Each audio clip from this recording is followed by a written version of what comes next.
যেটা হয়তো আপনারা কোনোদিন শোনেনও না এবং জানেনও না। এরকম একটি ঘটনা আছে। আল্লামা দেলোয়ার হোসেন সাঈদী একজন কোরআনের পাখি ছিলেন, তাতে কি কোনো সন্দেহ আছে? তিনি আল্লাহর সাথে যে কত সম্পর্ক, এটা আসলে এই বাংলাদেশের মুসলমানরা তারা জানে না, যার কারণে তার উপর এত অত্যাচার নির্যাতন অনেক কিছু হয়েছে। আল্লামা দেলোয়ার হোসেন সাঈদী আমার এক মামা শ্বশুর, বাড়ি হলো পাত্রেখালী ইউনিয়নের পরিষদের কাছে। তার জবান বন্ধ হয়ে গেছিল, তিনি কথা বলতে পারতেন না। আমরা তাকে বিভিন্ন ডাক্তার দেখাইছি, ওঝা দেখাইছি, কবিরাজ দেখাইছি, যেখানে শুনছি যে অমুকের দ্বারে গেলে এই রুগী ভালো হয়ে যাবে, সেখানে আমরা দৌড়াচ্ছি। কিন্তু দৌড়াতে দৌড়াতে আমাদের টাকা পয়সা পর্যন্ত শেষ হয়ে গেছে। কিন্তু আমার সেই মামা শ্বশুর একদিন স্বপ্নে দেখে বলেন, তোমরা আমাকে একটু আল্লামা দেলোয়ার হোসেন সাঈদীর কাছে নিয়ে যাও।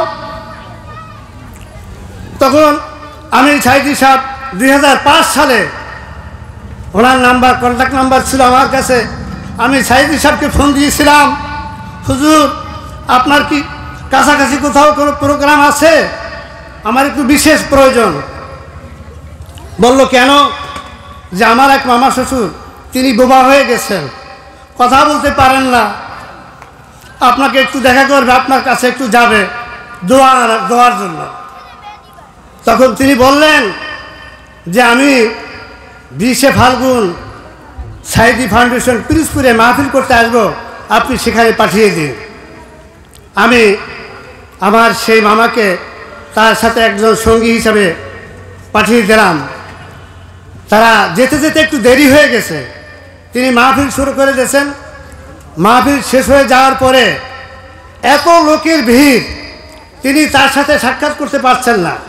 তখন আমাকে আবার ফোন দিচ্ছে। তখন আমি আল্লামা দেলোয়ার হোসেন সাঈদীকে ফোন দিচ্ছি, হুজুর আমার সেই রুগী আপনার স্টেজের সামনে দাঁড়িয়ে আছে, লোকের ভিড়ের কারণে আপনার সাথে দেখা করতে পারছেন না। তখন তিনি ডাক দিয়ে বললেন, বাগেরহাটের মঞ্জুরুল ইসলাম, আপনি আমার কাছে চলে আসুন। তখন পুলিশ তার যত ছাত্র শিবিরের লোকজন তাকে ধরে তার কাছে নিয়ে গেলেন। যাওয়ার পরে তিনি জিজ্ঞাসা করেন, ভাই মঞ্জুরুল আপনার কি হয়েছে? তিনি তো কথা বলতে পারেন না, বলছেন না এরকম বলতেছে। যাই হোক, তিনি বললেন যে আপনি মুখটা আমার একটু হা করুন, মুখটা খুলে রাখুন। সাঈদী সাহেব তার মুখে আল্লাহর কোরআনের কি আয়াত পড়ে ফু দিয়ে বললেন, হে রব্বুল আলামিন, তুমি মঞ্জুরুলের জবান খুলে দাও, সুবহানাল্লাহ পড়ুন। তিনি মাহফিল শেষে বাড়ি চলে আসলেন। বাড়ি চলে আসার পরে খাওয়া দাওয়া করলেন। খাওয়া দাওয়ার পরে তিনি ঘুমাইলেন।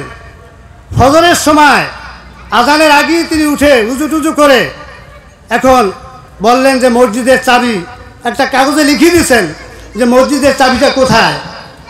তিনি তারপরে আমার শ্বশুরবাড়িতে ছিলেন, সে চাবিটা তার কাছে দিল। তারা ওই পরিবারের সমস্ত লোকজন, যে লোকটা বোমা, সে মসজিদের চাবি নিয়ে কী করবে? এখন সবাই তার পাশে পাশে অনুসরণ করতে লাগলো। মসজিদে গিয়ে চাবি খুললেন। চাবি খোলার পরে মসজিদে ঢুকে তিনি বসলেন যে আজানের সময় হয় না এখনো। তিনি বসে রইলেন, কিন্তু কথা বলতে পারেন না। সমস্ত লোকজন বাইরে, আশেপাশে বাড়িওয়ালা যারা ছিল সবাই কিন্তু দূরে তাকিয়ে আছে যে কি করে লোকটা, আমরা একটু দেখি। সুবহানাল্লাহ পড়েন। তিনি যখন আজানে রক্ত হয়েছে তখন মাইকটাকে অন করে শুরু করে দিয়েছে, আল্লাহু আকবার, আল্লাহু আকবার, আল্লাহু আকবার, আল্লাহু আকবার।